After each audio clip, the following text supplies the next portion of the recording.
Bonjour à tous, aujourd'hui je vous propose le carpaccio de Saint-Jacques avec le mascarpone Galbani Professionale et son chou-fleur et les touches de noisettes. Pour commencer, on va déjà partir avec le chou-fleur. Le chou-fleur, on va le mettre en cuisson, on va faire une cuisson assez rapide et puis on va le mixer avec notre vinaigre de pomme et notre huile de colza tout en assaisonnant juste ce qu'il faut. Une fois qu'il est cuit, on le mixe, mixé à l'huile de colza.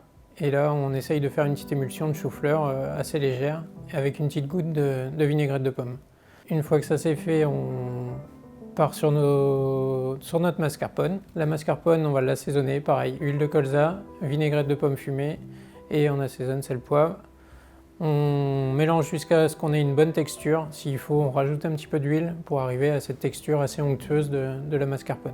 On prépare notre carpaccio de Saint-Jacques. Le carpaccio, on le réserve de côté, on prépare nos petites herbes, nos noisettes qu'on va torréfier. Une fois qu'elles sont torréfiées, on les passe au mixeur avec une pointe de fleur de sel.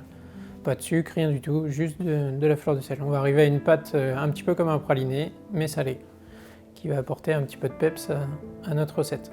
Dans le dressage, on va commencer avec notre pulpe de chou-fleur qu'on va mettre au fond et par-dessus le carpaccio de Saint-Jacques.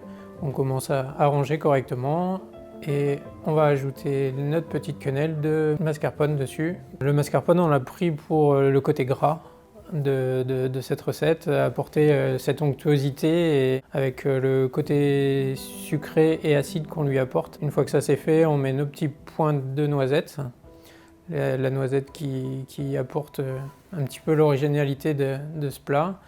Et puis on va disposer nos noisettes, nos bâtons de pommes, et les petites herbes avec les petits croquants de chou-fleur qui vont apporter le croquant du chou-fleur sur l'assiette.